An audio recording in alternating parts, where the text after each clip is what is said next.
Dios le bendiga, mis hermanos. Un placer estar en este nuevo año para continuar con el estudio de la palabra del Señor. Eh, a veces damos las cosas por sentado, pero yo quiero que usted sepa que estar conectado en esta noche se debe a la misericordia de Dios. Muchas personas tenían muchas expectativas para este nuevo año y hoy no están, mi hermano. Pasaron a la eternidad sin pensarlo. Les agarró la muerte en el camino y usted y yo estamos conectados en esta noche. Hay que agradecerle a Dios por eso.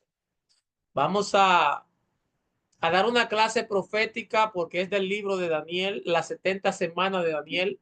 Vamos a comenzar con el trasfondo histórico para que podamos entenderlo, porque si yo agarro y explico esta noche las 70 semanas de Daniel, usted lo va a entender, pero no a fondo. Entonces hay que venir un poquito de atrás para ir explicando el sueño de Nabucodonosor, la estatua y dónde comienza y dónde va a terminar pues las 70 semanas, por qué semana vamos. Es decir, para poder explicarlo que usted lo puede entender a plenitud, hay que hacer un recorrido por todo el libro de Daniel, por lo menos hasta el sueño de la estatua, que es la que define el orden de los tiempos. Estamos hablando del capítulo 3 y 4 más o menos de Daniel.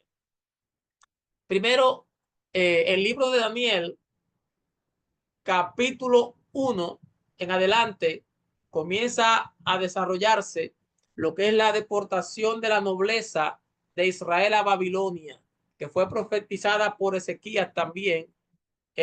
Jeremías habló de esto, pero vamos a enfocarnos en el libro de Daniel. Daniel quiere decir Dios es mi juez. Dan quiere decir juez o justicia. Dani quiere decir mi justicia y él quiere decir Dios. Entonces Daniel quiere decir mi justicia es Dios o Dios es mi juez. El propósito del libro de Daniel fue mostrar que Dios es el único que tiene en sus manos los designios del planeta Tierra. Vaya tomando notas porque esto le puede servir para usted también enseñarlo en su iglesia o en un grupo de hermanos. También le voy a sugerir que comparta el link, que le haga la notificación a cualquier hermano que no esté conectado. Sabemos que después de un receso tan largo, a muchos se les olvida, a otros se les va el hábito de conectarse los miércoles y siempre es una batalla para que las cosas vuelvan a la normalidad. Por eso, con más razón, pues comparte el link. El tema del libro es que Dios está en control, Dios lo sabe todo y que Él liberta del mal a aquellos que le sirven. Hay una oración que yo quisiera que la dejaran de hacer en las iglesias y es pidiéndole a Dios que tome el control. Señor, toma el control del culto, toma el control de mi vida, toma el control de la ciudad. Dios nunca ha perdido el control. El día que Dios pierda el control, ese día deja de ser Dios. Él nunca ha perdido el control ni de la historia, ni de su vida, ni de la iglesia, ni del mundo. Todo está bajo el control de Dios. Él no ha perdido ni los estribos ni el control. ¿A quién le escribe Daniel? A los deportados de Babilonia y en el sentido general a todo el mundo hoy día, porque le repito, es un libro profético que habla de los acontecimientos de los últimos días. La fecha está entre el 605 al 535 antes de Cristo. Personajes sobresalientes en el libro de Daniel. Obviamente, su autor, Daniel, Azarías, Misael, Ananías, Belsasar, el rey pagano, y Nabucodonosor, obviamente, Darío y el rey medo-persa Ciro. También los profetas contemporáneos, como les dije ahorita, de Daniel fueron Jeremías, Habacuc y Ezequiel. Isaías también habló de la deportación. Entonces, como reseña de cultura general, por si quieren saber el nombre de cada uno de estos profetas, ya le dije, Daniel quiere decir Dios es mi juez. Entonces, Jeremías quiere decir Dios establece o pone orden. Habacuc quiere decir uno que abraza y Ezequiel quiere decir el que Dios ha fortalecido. ¿Cuándo ocurrió el cautiverio? Dice Daniel 1:1, nos da la fecha exacta. Dice, en el año tercero del reinado de Joacim, rey de Judá, vino Nabucodonosor, rey de Babilonia, a Jerusalén y la sitió por 18 meses. Algo que quiero señalar antes de continuar es que la palabra de Dios se va a cumplir, sea buena o sea mala, sea una palabra de maldición o sea una palabra de bendición. Como en este caso fue una palabra de cautiverio, no fue una palabra de bendición. Un cautiverio es que a ti te llevan esclavo a una nación que no es la tuya.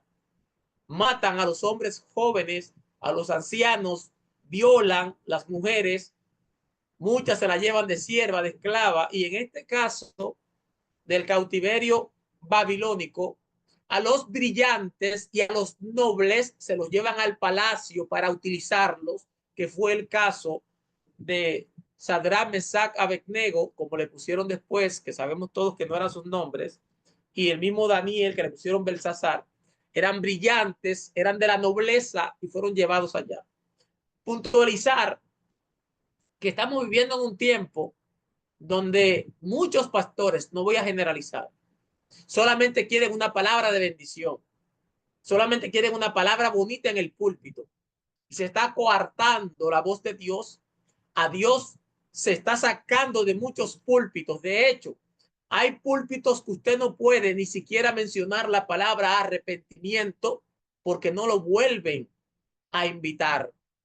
Y yo tengo que decirle a usted, mi hermano, y a cualquiera que pueda escuchar estos audios o ver estos videos, y es que cuando Dios habla, lo mejor que podemos hacer es arrepentirnos, porque nos guste o no, la palabra se va a cumplir. ¿Usted escuchó eso? Jeremías no quería seguir predicando porque desde el palacio hasta los siervos no querían saber de él. ¿Por qué? Porque Jeremías hablaba del cautiverio, de este mismo que vamos a hablar en el libro de Daniel. Él hablaba del cautiverio y terminó en un hoyo cenagoso porque tenían comezón de oír la palabra. Al parecer, eso ha sido un problema en todos los tiempos, que solamente se quiere escuchar la palabra buena. Yo le llamo a esto el síndrome de Acab, que solamente quería escuchar lo bueno. No quería escuchar a Micaías. No quería escuchar lo que el profeta de Dios tenía. Solamente quería escuchar lo que los lisonjeros profetas falsos le decían. Este tiempo está igual. Lamentablemente, solamente queremos una palabra que vaya alineada a mis emociones, a mi forma de pensar, a mi forma de hablar y de ver las cosas. Y si Dios está hablando algo que no va de acuerdo a lo que yo pienso, pues yo veto a ese predicador sin saber que es la voz de Dios que yo estoy limitando para mi vida. Tenemos que entender algo. La voz directa de Dios es lo mismo que la voz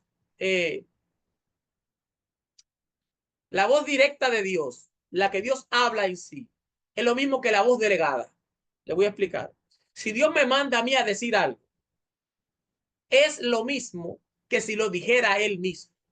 Por eso la palabra directa o absoluta de Dios es lo mismo que la voz delegada, la voz que él delega, que él entrega a otra persona. Y tenemos que tener cuidado, porque rechazar la voz audible de Dios es lo mismo que rechazar el mensaje que Dios envía a través de un mensajero. Cuando usted veta a alguien porque está hablando una palabra que a mí no me gusta, que de repente me confronta, o que era porque él sabía algo, y si era Dios que te estaba hablando, y tú con el prejuicio sacaste a Dios de tu entorno, y si te estás maldiciendo sin darte cuenta, porque por tus emocionalidades, por ser subjetivo, estás coartando la voz de Dios y estás quitando a un hombre o a una mujer de Dios que te llevó un mensaje para que te salves. Entonces la palabra se cumplió. El cautiverio vino, aunque en el palacio de Israel y en el palacio de Judá, porque el reino estaba dividido. El reino del norte, Israel, el reino del sur, estaba dividido. Judá en el sur, Israel en el norte. La palabra se cumplió porque la palabra se va a cumplir. Te guste o no te guste, sea buena o sea mala, sea de bendición o sea de maldición, sea de salud o de enfermedad. En este caso fue de cautiverio. Fueron desterrados, despojados, llevados cautivos. Entonces, ¿qué marcó el cautiverio? ¿Por qué es importante esta clase? Porque habló y marcó un tiempo profético para la humanidad, conocido como tiempo de los gentiles. Hermano Requena, ¿qué es el tiempo de los gentiles? Es el tiempo del dominio del hombre gobernando sobre la faz de la tierra. Es lo que usted y yo conocemos hoy como un hombre gobernando una nación, sea en democracia o sea en imperialismo o sea en dictadura, pero es el gobierno de un hombre sobre la faz de la tierra. Hermano Requena, y antes de eso no había, sí había, pero el reloj profético de Dios no había marcado este tiempo. Ahora se utiliza el cautiverio, escucha bien, para marcar el tiempo profético llamado tiempo de los gentiles, que es el gobierno del hombre gobernando sobre las naciones de la tierra. Jesucristo habló de este tiempo de los gentiles. A lo mejor usted lo ha leído y ni cuenta se ha dado. Vamos a Lucas 21-24. Vaya a la Biblia, porque acá nos caracterizamos por la palabra, no por inventar. Vaya a Lucas 21-24. Cuando Cristo está hablando de la destrucción del templo en Jerusalén, dice, y caerán a filo de espada y serán llevados cautivos a todas las naciones y Jerusalén será hollada por los gentiles. Escuche bien, hasta que los tiempos de los gentiles se cumplan. Ahí está lo que yo le estoy hablando. Anote que esa cita es muy importante. Hasta que el tiempo de los gentiles se cumpla. Entonces, el tiempo del gobierno del hombre en la tierra se marca, comienza con el cautiverio de Israel y Judá a Babilonia. Ahí comenzó Dios a medirle el tiempo al hombre. Ahí comenzó el reloj profético de las 70 semanas de Daniel. Ya me adelanté, pero para que usted entienda lo que le estoy diciendo. Entonces, eso se llama tiempo de los gentiles, que es el gobierno del hombre sobre la faz de la tierra.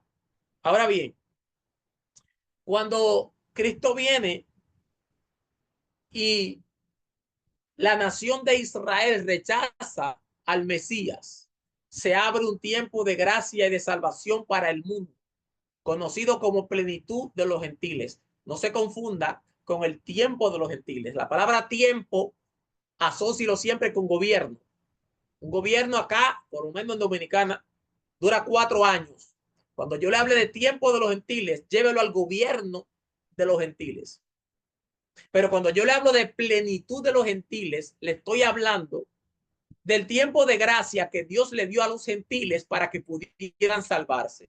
Como Israel rechaza al Mesías, entonces Dios abre un tiempo de gracia al mundo. Cuando yo hablo de gentil, no le estoy hablando de alguien buena gente. Gentiles se refiere a los que no son cristianos, a los que no son judíos, perdón, que no pertenecen a la nación de Israel, son llamados gentiles. Entonces, como Israel rechaza a Cristo, Dios abre un tiempo de gracia al mundo, a los gentiles, para que cuando se complete ese número que está en la mente de Dios, entonces allí se acaba también, escúchame bien, porque la plenitud de los gentiles se va a acabar conjuntamente con el tiempo de los gentiles. ¿Cómo así, hermano Requena? Voy un chin para atrás. El tiempo de los gentiles comienza con el cautiverio, con Nabucodonosor, con la imagen que Dios le dio. Es el gobierno, el tiempo que el hombre va a gobernar en la tierra. termina cuando el hombre tenga que terminar de gobernar aquí. ¿Cuándo será eso? Cuando venga el anticristo.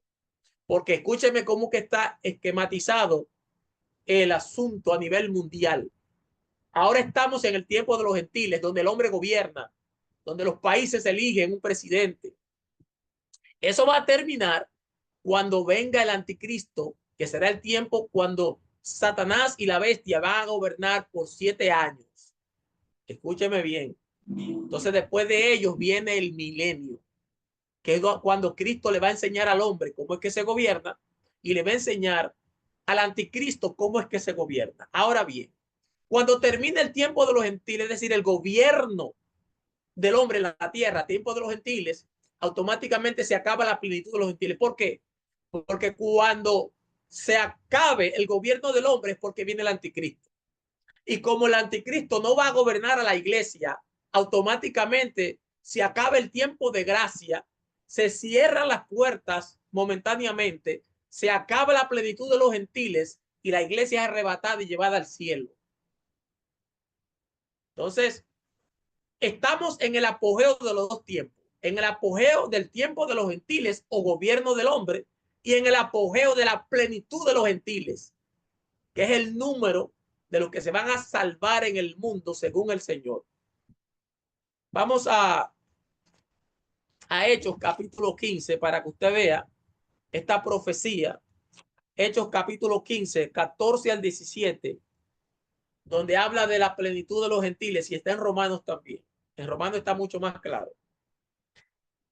Hechos 15, 14 dice, Simón ha contado cómo Dios visitó por primera vez a los gentiles para tomar de ellos pueblo para su nombre. ¿Está viendo?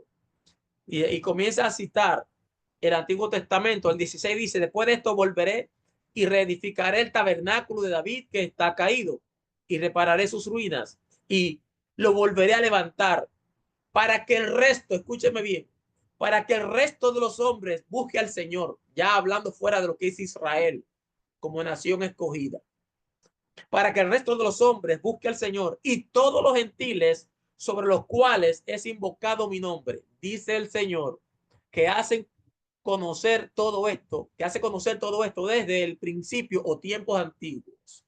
Entonces, vamos también a leer en Romanos 11:25, que ahí está más clara la palabra de plenitud de los gentiles.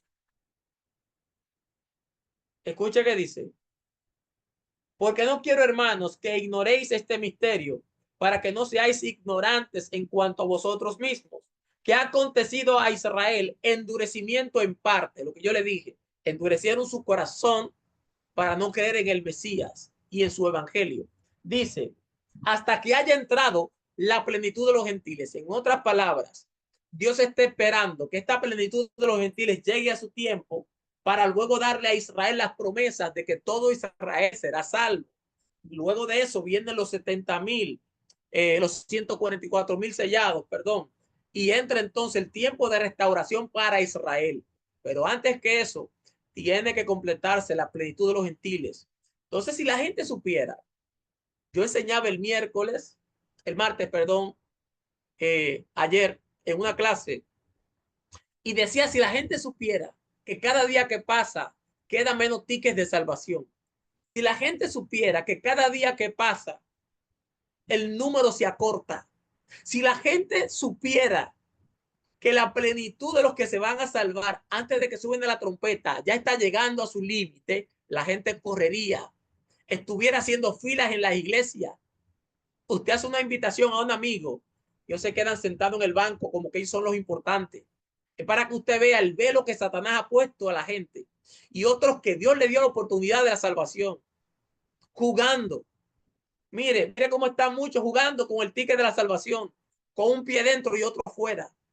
No entienden el misterio de la piedad, no entienden la misericordia que Dios ha tenido con ellos de permitirle la salvación, de permitirle un ministerio.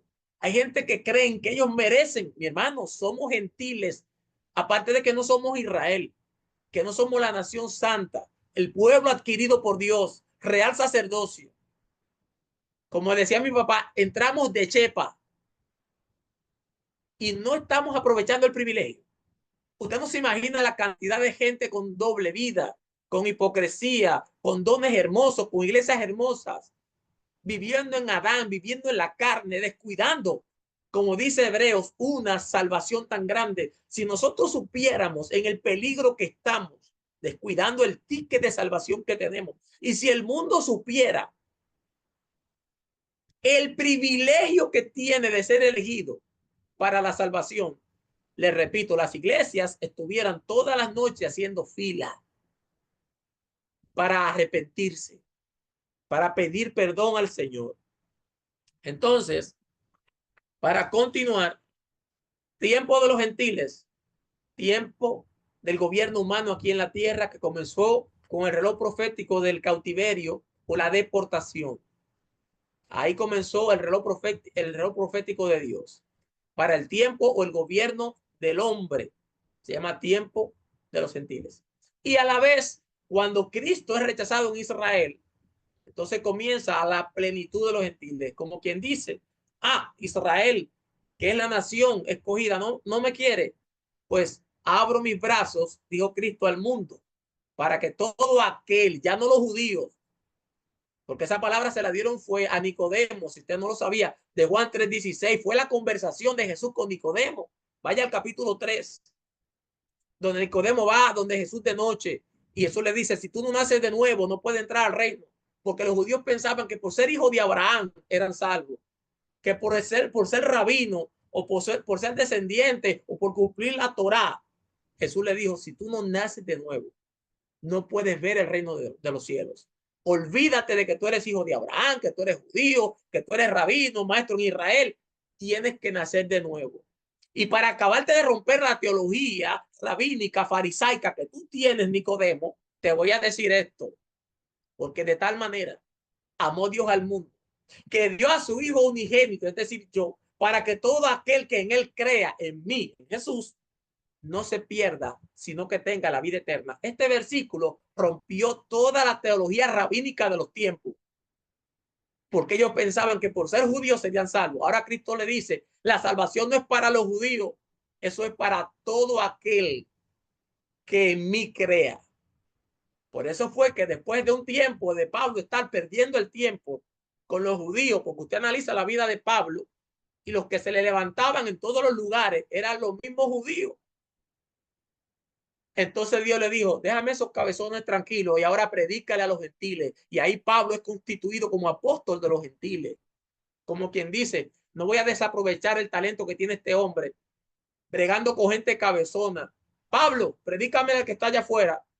Ahí arranca entonces de buena manera la plenitud de los gentiles, porque Pablo comienza entonces a predicar afuera y ahí hace 3 viajes misioneros y establece iglesia y deja pastores. Y ahí usted entonces ve lo que hoy tenemos, iglesia como Colosenses, Filipenses, que son en la diáspora, fuera de Israel. Todas esas iglesias son fuera de Israel. Entonces, plenitud de los gentiles es el número de los que serán salvos, que solamente Dios sabe cuántos son y cuándo se va a cumplir, que se va a acabar juntamente cuando se acabe el tiempo de los gentiles o el gobierno de los gentiles en la tierra. Ahí mismo se cierra la plenitud también de los gentiles y entonces viene el anticristo, la iglesia es levantada, pero no me voy a adelantar. El cambio de los nombres. ¿Por qué quieren cambiarle los nombres a estos nobles judíos o israelitas, perdón, que fueron llevados a Babilonia? Para acelerar la asimilación religiosa, política, cultural que ellos querían meterle. Le cambian el nombre, le cambian la dieta, le cambian el estilo de vida, le cambian la vestidura, le cambian todo para hacer un cambio, no solamente físico, sino mental y espiritual en esta gente. Entonces, cuando le cambian el nombre, escúcheme bien lo que ellos hicieron, asociarlo y asimilarlo a sus dioses paganos, para que ellos olvidaran su esencia. Escúchame bien, su esencia cristiana, judía, como queramos decirle. Daniel, cuyo nombre quiere decir, le dije al principio, Dios es mi juez, Entonces ahora le ponen Belsasar, que quiere decir adorador de Bel o de Baal. Bel era uno de los principales dioses de Babilonia. De ahí de Bel es que viene Belsasar y es que viene también Nabucodonosor de Nebo, que era el mismo dios. Entonces, a Ananías, que se llamaba o significa amado del Señor, le pusieron Sadrach, que quiere decir iluminados por el Dios Sol.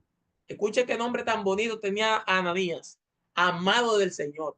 Y le ponen Sadrach, que quiere decir iluminado por el Dios Sol. Misael, ¿quién como Dios quiere decir este nombre? Escuche qué hermoso. En inglés, Michael. En español, Miguel. Y en hebreo, Misael, quien como Dios, le pone Mesac, que quiere decir quien como Venus. Escúcheme bien. De quien como Dios, que significa Misael, le ponen Mesac, quien como Venus, que era la diosa del amor, la fertilidad y la lujuria.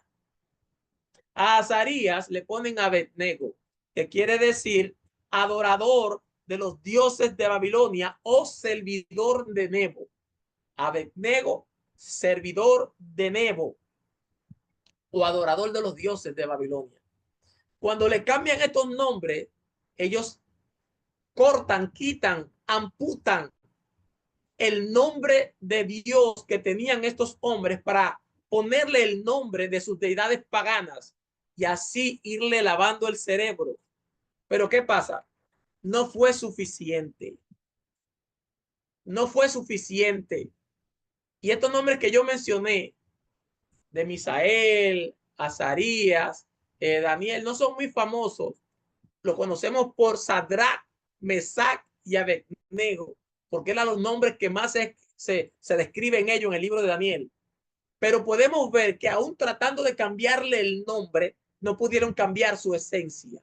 Hermano, ¿y por qué se pensó que cambiando el nombre? Porque ahora no es lo mismo que antes, mi hermano. El nombre estaba asociado íntimamente al destino profético de la persona. Cuando usted analiza la etimología de los nombres en la Biblia, no hay un solo que no vaya de acuerdo a la vida que tuvo. Judas Iscariote, de Querit, que quiere decir ahorcarse. Yahshua, ¿por qué? Porque viene de Yashab, que quiere decir el que salva, el que auxilia, el que ayuda. Eso es lo que quiere decir Jesús, el que salva. Daniel, ¿por qué? Porque le hicieron un fraude, usted recuerda. Le metieron una trampa, pero su juez fue Dios. Por eso Daniel quiere decir, Dios es mi juez. El nombre Moisés, rescatado de las aguas, cuando usted analiza todos los nombres, va de acuerdo. Por eso una persona podía ser marcada. Y por eso hubo un hombre que se rebeló con el nombre que le pusieron, Jabes, que quiere decir dolor, que quiere decir idolatría, lujuria, perversidad. Él peleó para cambiar eso, porque él dijo, yo no voy a estar atado a la enfermedad, al dolor y a la perversidad, y mucho menos a la idolatría. Si me dieras bendición, la palabra bendición, Barak, quiere decir adorar a Dios de rodillas. Cuando Jabes le pide a Dios bendición, no le está pidiendo dinero, le está pidiendo que le dé la oportunidad de servir de rodillas al único Dios verdadero. Porque él no era judío, no era israelita.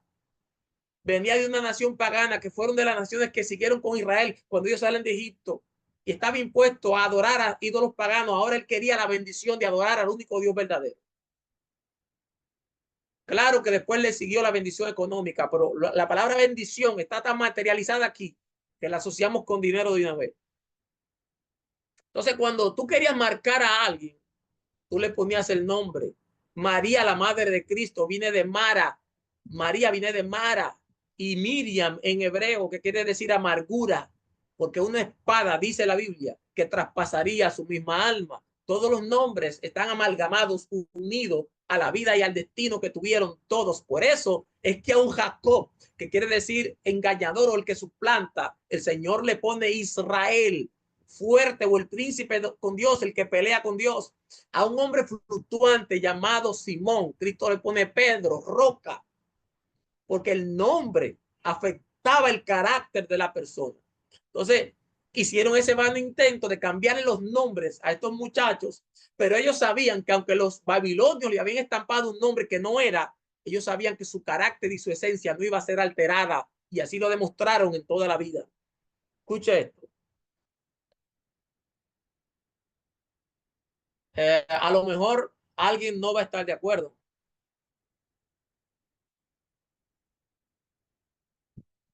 con lo que voy a decir ahora.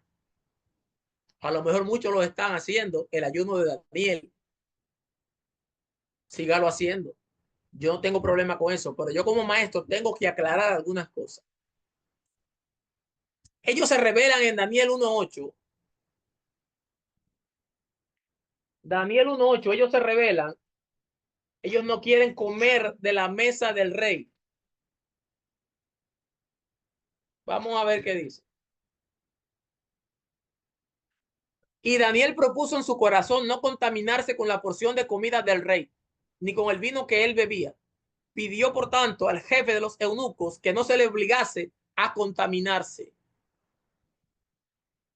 ¿Por qué Daniel, Sadrach, Mesach y Abednego no querían contaminarse con la comida del rey? Podemos llamarle ayuno de Daniel. Cuando usted busca la palabra ayunar, quiere decir abstenerse de alimentos. Entonces, a lo que la gente llama ayuno de Daniel, yo lo llamaría la dieta de Daniel, porque Daniel lo que cambió fue la mesa del rey por legumbres. Daniel no estaba dejando de comer. Daniel cambió el menú. Dios le puso gracia para que le permitiesen por 10 días probar comiendo otra cosa y probar después el semblante de ellos, el físico de ellos, compararlo con el semblante de los que se sentaban a la mesa de Nabucodonosor. Y después de 10 días, usted sabe lo que pasó. Ellos lucían mejor. Pero Daniel no estaba ayunando. Daniel cambió la dieta, cambió la comida. Pidieron legumbres. Entonces, ayunar es dejar de comer. Daniel no dejó de comer, ni los muchachos tampoco. Ellos cambiaron el menú y comieron. Hermano, pero pasan muchas cosas, claro. Dios puede hacer lo que sea por su amor y su misericordia. Pero el asunto no está en que yo cambié la dieta. El asunto está en que yo me humillé en ese tiempo, yo me quebranté delante de Dios y Dios en su misericordia quiso hacer algo. Eso tiene muchísimo beneficio físico. No digo que no. Pero ayunar es dejar de comer. Y Daniel no dejó de comer. Daniel cambió la dieta, cambió el menú para no sentarse a la mesa del rey a comer la comida contaminada y el vino que él tenía. Entonces, usted lo quiere seguir haciendo, yo no tengo problema con eso, pero vamos a poner las cosas como son.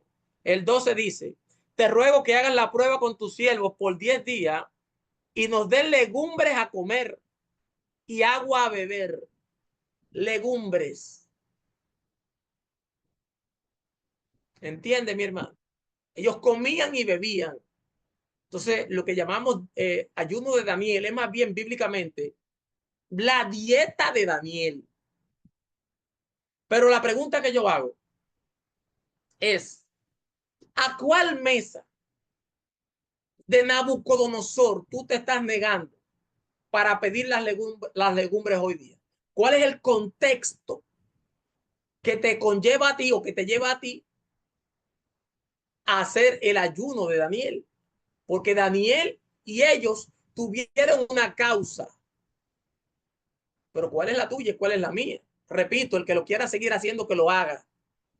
Yo tengo problema con eso. Pero primero, no es ayuno, es dieta de Daniel. Y segundo, usted no tiene ningún contexto inmediato, histórico, que te lleve a hacer ese tipo de dieta a ti hoy día. Yo te voy a decir ahora por qué Daniel y los muchachos, estos príncipes, que eran príncipes, eran nobles, no querían comer esa comida contaminada. ¿Qué la hacía contaminada? Primero, era una comida ofrecida a sus dioses. Primera Corintios 10:20 habla de eso, de los sacrificados, los ídolos, todo lo que se comía en la mesa de Nabucodonosor. era agradecido a Marduk, deidad principal. Marduk quiere decir novillo del dios Sol y era representado por un novillo o por un hombre montándose sobre un novillo. Marduk. Ahí estaba también Bel y estaba Nebo, de ahí el monte que se llama Nebo, donde Moisés, Dios le dijo, sube al monte para que muera.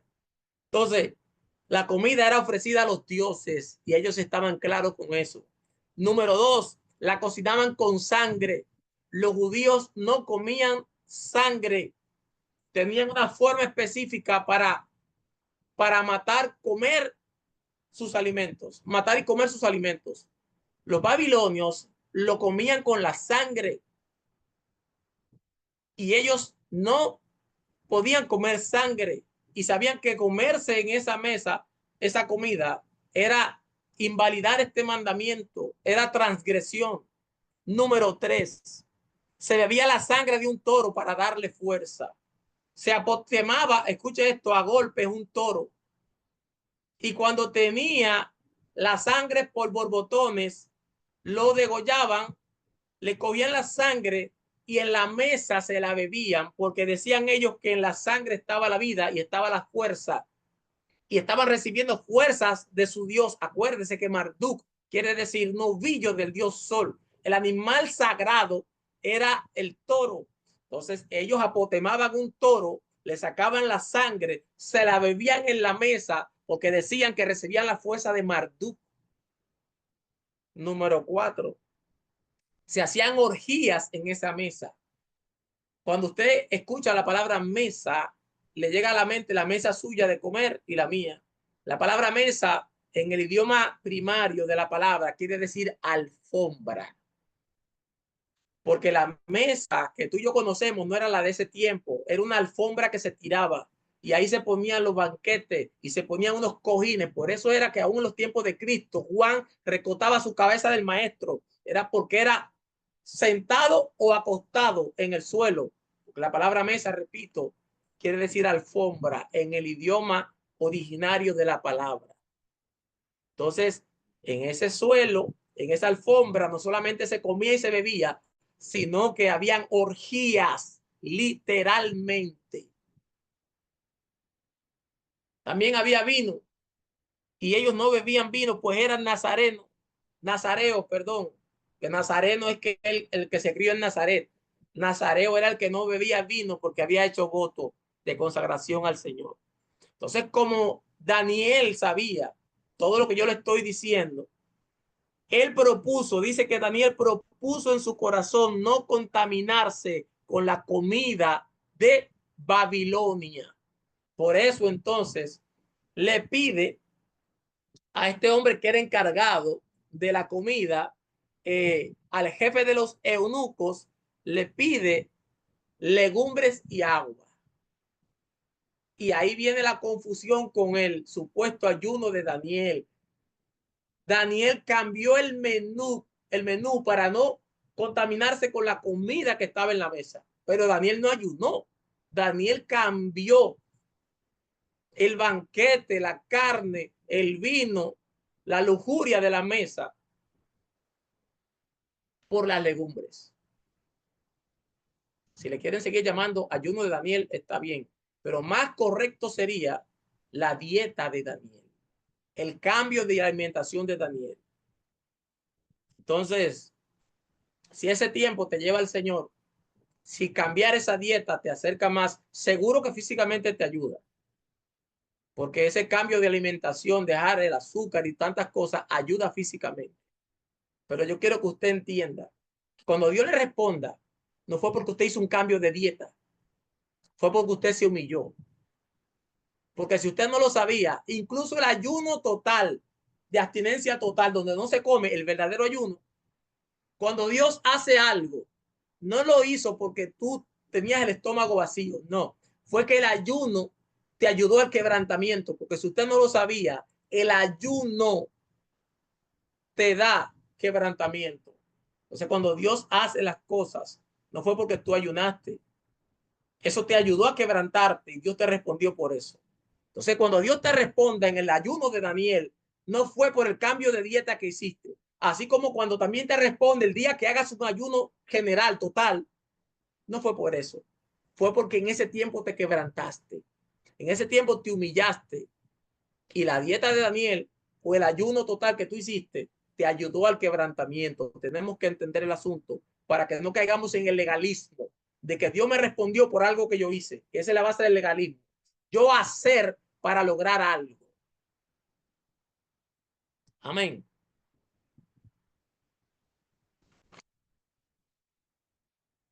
Causas de la deportación. Para entrar al capítulo 2. ¿Por qué fue llevado cautivo Israel? Porque tenemos que aprender para nosotros no caer en lo mismo. No escuchaba a Dios, no obedecía. Y es lo que está pasando hoy día. Es lo que le dije al principio, la gente no quiere escuchar a Dios, la gente quiere escuchar lo que ellos quieren escuchar. La gente quiere un mensaje que le aliviane su ego, que le endulce su existencia, pero que no lo confronte. Y a Dios lo están sacando de muchos púlpitos. Y cuando tú sacas a Dios, el diablo se mete solo. Nadie, escúchame bien, que no escuche a Dios tendrá victoria. Nadie que no escuche la voz del Espíritu Santo tendrá un final feliz. Nadie que no escuche la corrección de Dios, la guianza de Dios, va a terminar en puerto seguro. ¿Cuánta gente no hay llevándose del hombre? Fue la palabra que Dios me dio para este año. Y lo he estado predicando en algunos lugares y lo seguiré predicando. Dios quiere para este año 2025 que la iglesia sea guiada por el Espíritu Santo. Ya está bueno de yo dejarme guiar por mi mente y por mis emociones y por mi voluntad. Ya está bueno para que el hombre me dirija, porque cuántas decisiones la gente no toma porque se lo dijo un líder, porque se lo dijo un amigo. Pero dice la Biblia en Romanos 8:14 que los hijos de Dios son los que son guiados por el Espíritu de Dios. Si a ti te guía tu mente, tú no eres hijo de Dios. Si te guían tus emociones, tú no eres hijo de Dios. Si te guía tu voluntad, tú no eres hijo de Dios. Pero si te guía un amigo, un líder, un jefe, un vecino, tú no eres hijo de Dios. Porque los hijos de Dios son los que son guiados por el Espíritu de Dios. Es lo que dice la palabra. Ellos no escuchaban a Dios. Número 2, no respetaron el año sabático. Cada 7 años a la tierra había que dejarla descansar, que echara hierba, que se perdiera en maleza. Pero ellos no respetaron el año sabático. Trabajaban en el año sabático. Y Dios dijo, bueno, como ustedes son tan de trabajo, que quieren trabajar tanto, que no respetan el año sabático, yo lo voy a llevar esclavos 70 años cautivos allá para que trabajen mucho en Babilonia. Número 3, había opresión en el pueblo y había mucha injusticia. Número 4, pecados en el templo, pecados en la casa de Dios y servían a Dios en arrogancia. Ay, Dios mío. Pero todas las causas que yo veo que llevaron a Israel a la deportación son las cosas que yo veo en la iglesia hoy día, mi hermano, lamentablemente. Pecados en el templo y servían a Dios en arrogancia. ¿Qué es arrogancia? Arrogancia viene de arrogare, que quiere decir el que no le ruega a nadie, que venga él, que me pida perdón él. Yo no me equivoqué, se equivocó él. Yo no ofendí, ofendió él. Tienen su propio evangelio. Porque la palabra dice, si tu hermano peca contra ti, ve tú a él y pídele perdón. Pero ellos en su arrogancia dicen, no, que venga él, que venga ella. Entonces, servían en pecado y servían en arrogancia.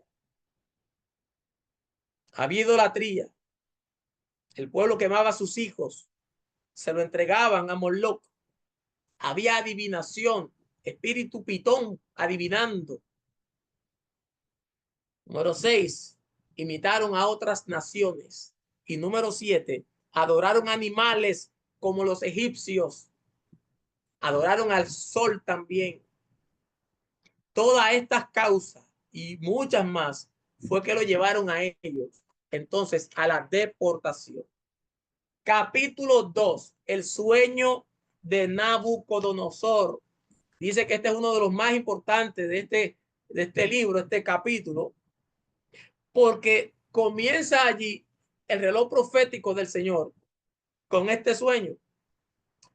Vamos a ver qué dice Daniel capítulo 2. En el segundo año del reinado de Nabucodonosor, tuvo Nabucodonosor sueños y se perturbó su espíritu y se le fue el sueño. ¿Por qué Dios le habla en sueños? Porque, escúchame bien, en la antigüedad los reinos paganos, la mayoría, decían que los dioses hablaban a través de sueños. Entonces Dios, tratando de llamar la atención a este rey, de que este rey entendiera que el único Dios verdadero era que le estaba hablando, le habla por sueño. Dios pudo hablarle de muchas maneras, decide el sueño, porque era la forma que los reyes entendían que los dioses se comunicaban con ellos, porque Dios siempre quiere hablar el idioma que el hombre pueda entender. Por eso es que se traga al profeta un gran pez y es vomitado en tierra, para que la gente de Nínive entienda que lo envió el Dios que era mitad pez y mitad hombre, porque Dagón, que era el Dios que adoraban los filisteos, era mitad pez y mitad hombre, era lo que le llaman un tritón, que vendría siendo el esposo de una sirena. Entonces, para que ellos entiendan que fue una deidad que le mandó ese mensaje a través de este profeta y ellos se arrepientan, un gran pez, Dios lo prepara, se traga a este hombre y lo tira, no en Nínive, porque en Nínive no había playa, pero lo tiró en tierra. Asumo que en una de las costas cercanas se corre la voz de que el hombre es vomitado por un pez y todo el mensaje es aceptado porque Dios le habla al hombre en el idioma que él puede entenderlo. Hizo llamar a magos, astrólogos, encantadores, caldeos para que le explicasen el sueño. Vinieron y se presentaron delante del rey. El rey le dijo, he tenido un sueño y mi espíritu se ha turbado por saber el sueño, porque el problema fue que este hombre se le olvidó el sueño y a él había que decirle, recordarle el sueño y después que tú se lo recuerdes, había que interpretárselo. El problema era doble. Entonces hablaron los caldeos al rey en lengua aramea: para siempre vive. Di el sueño a tus siervos y te mostraremos la interpretación. Respondió el rey y le dijo a los caldeos: el asunto lo olvidé, gran problema. Si no me mostráis el sueño, estoy en el 5, 2:5 de Daniel. Si no me mostráis el sueño y su interpretación, seréis hechos pedazos y vuestras casas serán convertidas en muladares. Y si me mostráis el sueño y su interpretación, recibiréis de mí dones, favores y gran honra. Decidme pues el sueño y su interpretación. Gran problema. Ninguno sabía. Voy a adelantarlo. Entonces se tuvo que buscar a Daniel. Daniel ora al Señor. Dios le interpreta el sueño y Dios le da la revelación del sueño. El sueño era una gran imagen con una cabeza de oro. Escuche bien, vaya tomando nota. Con el pecho y los brazos de plata, el vientre mezclado con bronce, la pierna y la mitad de los pies con hierro y lo que quedaba era barro. Ahí está el orden prefijado de los tiempos. Ahí está, escucha a quién le dio el Señor. El santo era Daniel, Sadrán, Mesach y Abednego, eran los hombres de Dios, pero Dios le dio su sueño. Dios midió el mundo, los tiempos y las sazones a través de un hombre impío, inconverso, inclinado al mal. ¿Por qué? Porque él es soberano. Porque a él nadie puede decirle, ¿y por qué no se lo diste a Daniel, que era el hombre de Dios? Él hace como él quiere. Eso se llama soberanía. La capacidad de estar por encima de todo y de todos. Si usted lleva nota, anótelo, que le voy a desglosar esta imagen y lo que representa y la fecha de cada reino para que usted entienda cómo Dios comenzó a medir el tiempo profético de la humanidad con este sueño, con cabeza de oro, pecho de plata, los muslos de bronce, la pierna de hierro y los pies de barro abajo. Si tiene con qué anotar, que solo me quedan 8 minutos, obviamente hoy no vamos a terminar, pero anote esto. La cabeza de oro representa a Nabucodonosor y a Babilonia, al reinado de este mismo rey que está teniendo la revelación. Porque, repito, el sueño se convierte en revelación. Dije, repito, porque eso ya lo hablé en otras clases. El sueño se convierte en revelación cuando Dios tiene algo que decir en ese sueño. Si Dios te interrumpe el sueño y te da un mensaje, se convierte en revelación, que es el problema que tenemos hoy día, que todos los sueños creemos que son revelaciones. Y los sueños, aunque sean de corte religioso, no quiere decir que te lo dio el Señor, porque el cerebro reproduce de lo que ve. Y una gente metido en una iglesia 3, 4 días a la semana, que es un retiro, que es una vigilia, que es un culto de esfuerzo juvenil, que es un culto de campaña de dama, mi hermano, va a soñar de corte religioso, porque eso es lo que está en la mente. Entonces, todos los sueños no podemos llamarle revelación. Revelación es aquel sueño donde Dios interrumpe el sueño para decir algo. Entonces, la cabeza de oro que vio Nabucodonosor representa a Babilonia, lo representa a él en el 605 antes de Cristo. Anote la fecha. 605 antes de Cristo. El pecho de plata de la imagen representa a los medos persas con Ciro a la cabeza en el 539. Van descendiendo los años antes de Cristo. Repito, la cabeza de oro representa a Nabucodonosor, a Babilonia y a su imperio, que era el más sólido del momento, por eso la cabeza de oro. Luego de él, entonces vendría un reino que así exactamente como Dios se lo mostró en esta imagen, así fue. Escúchame bien. Los medos persas están representados acá en el pecho de plata en el 539 antes de Cristo. ¿Y quién fue que sucedió al reino de Babilonia con Belsasar a la cabeza? ¿Se acuerda? Vamos para allá, no se preocupe. Vamos a desglosar todo eso de la escritura en la pared y cuántas cosas. Los medos persas en la celebración de Belsasar irrumpen. Entonces un rey regente llamado Darío toma el control de Babilonia y el rey que estaba por encima de él era Ciro. Pero entonces acá el torso abajo, las caderas y el muslo de bronce representa a Alejandro Magno, a Grecia en el 331 antes de Cristo. Entonces, así como los persas conquistan a los babilonios, después de ellos, entonces viene Alejandro Magno en el 331 antes de Cristo, representado en el bronce.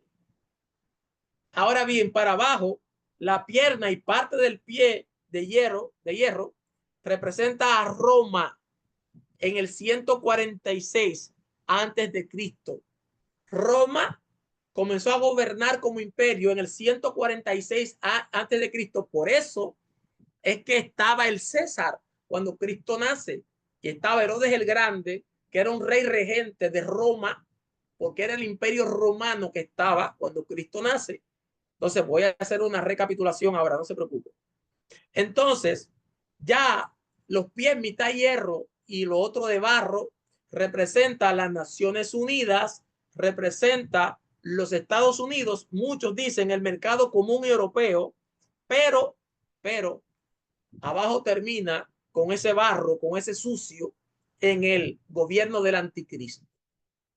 Que luego viene la piedra, una piedra que vio Nabucodonosor en el sueño, que le da a la imagen y la derriba, porque es Cristo que viene a derrocar primero el tiempo de los gentiles y el gobierno del anticristo. Recuerden que le dije que el tiempo de los gentiles es el gobierno del hombre en la tierra. En esta imagen está el tiempo de los gentiles y está el gobierno del anticristo. Comienza arriba con Nabucodonosor y termina abajo con el anticristo gobernando en el barro. Entonces, voy a repetir. El oro, Nabucodonosor, la cabeza de oro, en el 605 antes de Cristo. El pecho de plata, Medo Persa, 539 antes de Cristo. Acá el muslo y parte del torso de bronce, Alejandro Magno, Grecia, en el 331 antes de Cristo. Entonces el hierro, Roma, en el 146 antes de Cristo. Y abajo, el hierro mezclado con barro. Muchos hablan de la democracia. Muchos hablan también de las Naciones Unidas. Otros ponen a Estados Unidos. Otros ponen al mercado común europeo. Yo lo pongo a todos. Ese hierro mezclado con barro que no complementan, pues yo le llamo a eso el tiempo de los gentiles o el gobierno del hombre, y más para abajo con el barro. Entonces, el tiempo del anticristo, que será tumbado por una roca, esta imagen cae, se rompe, se daña, y Cristo instaura su reino. Por eso les hablé de tiempo de los gentiles, que es el gobierno del hombre. Luego viene el anticristo y luego viene Cristo con el milenio. Dios le bendiga. Quedan 3 minutos. La semana que viene seguimos desglosando el capítulo 2 y el 3 para luego entonces entrar al desglose de las 70 semanas de Daniel. Dios le bendiga, Dios le guarde. Dios les bendiga. Pastor. ¿Alguna duda o pregunta? Creo que todo ha estado bastante claro. Si quieren hacer algún comentario, también lo pueden hacer en este momento antes de finalizar la clase. Yo sí quería comentar algo. A mí me encanta ese paralelismo que tiene la historia de Daniel con la historia de José por el tema de los sueños. Hay un paralelismo claro ahí. Amén. Un comentario, pastora. Dios le bendiga a todos. Buenas noches. Amén. Algo que me impresiona que el profe menciona, algo que siempre he pensado. Mucha gente siempre está en el ayuno de Daniel, el ayuno de Daniel, pero ¿cuándo va a ser el ayuno tuyo? El ayuno personalizado. Entonces, qué bueno que en este día aprendimos, porque mucha gente se enfoca en el ayuno de Daniel sin saber por qué Daniel decidió no contaminarse. Ahora, como nosotros llegamos a lugares y proponemos en nuestros corazones no contaminarnos y hacer el ayuno que me toca a mí personalizado, y como el maestro decía, no hacer ayuno porque queremos que Dios nos use de poder y cosas, sino un ayuno de quebrantamiento, de saber que necesitamos ser quebrantados y que Dios siga quitando y añadiendo cosas en nuestras vidas. ¿Verdad que poderoso? Gloria al Señor y que Dios cubra y bendiga al maestro. Amén. Amén. Gloria al Señor. Una Adelante. pregunta para el maestro. Adelante, Yo- María. Ujú. Adelante, Marilu, sí. Ok. Ajá. Le quería preguntar que era habló del sábado. ¿Se puede, no se debe de trabajar los sábados o sí? ¿Cuándo yo hablé del sábado? El Yo le- sábado, ¿no? Pues, Sí, de por el los días. contexto histórico que yo hablé del sábado fue la deportación de Israel. Entonces yo estaba hablando en ese contexto, no lo estaba trayendo ahora, no lo estaba, Ok. no me estaba refiriendo a la iglesia que tiene que guardar sábado, sino a que Ah. ellos no lo guardaron y por eso fueron llevados cautivos. Ok. El contexto de lo que yo estoy explicando. Ujú. Sí, Gracias. sí, a la orden. Adelante, cualquier otro comentario, pregunta. ¿No? Ok. Estamos contentos porque para regresar entraron mucho, Claro, claro. mucho. Y recuerden que tienen la oportunidad siempre de invitar personas cada semana, porque casi siempre, al menos que sea que no se pueda, ¿verdad? Pero siempre el profesor Sí. hace un recuento y nos actualiza. No, y como hizo la hermana, haga la pregunta, no se vaya con la duda. Exacto. Que ellos fueron llevados contigo por no guardar el sábado, alguien puede entender que yo estoy diciendo que debemos de guardarlo. Y Ajá. Romanos, libro de Hebreos capítulo 4 explica claro que el que está en Cristo ya entró en el reposo del Señor. Ese reposo sabático alumbraba o anunciaba un reposo del alma. Si ya yo estoy reposando en mi alma, no tengo que guardar un reposo físico del sábado. Amén. Pero gracias, hermana, por su pregunta, porque eso es lo que hay que hacer, preguntar para no irse con la duda. Exacto. Muy cierto. Y esa es una pregunta que mucha gente tiene también, Marilu. Gracias. ¿Algún otro comentario o pregunta? ¿No? Bueno, pues estamos contentos de que ya estemos reuniéndonos cada miércoles. Como le decía, recuerden compartir el enlace también. Si usted, cuando yo le comparta la clase, usted ve alguna duda que le surge, como a veces sucede que usted vuelve a mirar la clase y dice, yo no me fijé que él dijo esto. y le surge alguna duda, con mucha confianza, plena confianza, la próxima semana la puede presentar aquí, que el profesor le va a estar contestando.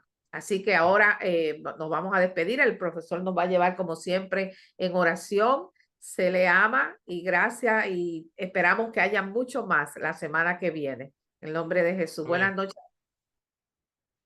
Dios le bendiga, mis hermanos. Vamos a cuidar nuestra salvación tan grande. Si hay alguien aquí que todavía no es salvo, no es cristiano, arrepiéntase, pídale a Dios un ticket de salvación porque se están acabando. El tiempo es corto, las profecías ya están cumplidas. En cualquier momento suena la trompeta y se queda usted sin salvación. O se puede morir y quedarse sin salvación también. Padre, gracias te damos. Gracias por tu amor y tu misericordia. Gracias por esta bendición de estar aquí en esta noche. Gracias por tu palabra, por tu Espíritu Santo en nuestro medio. Gracias, Señor. Ayúdanos a guardar esta salvación, a no descuidarla. Señor amado, que es tan grande y costó tanto en la cruz a mi amado Señor. Bendice a la pastora, a los líderes que están conectados. Mira a los que no pudieron conectarse hoy. Recuérdaselo, tráelos para el próximo miércoles. Si están enfermos, sánalos. En el nombre de Jesús, guárdanos hasta que tú vengas. En tu nombre, Jesús. Amén. Dios le bendiga y Dios le guarde. Amén, mi hermana Rosa, de Dios la gloria.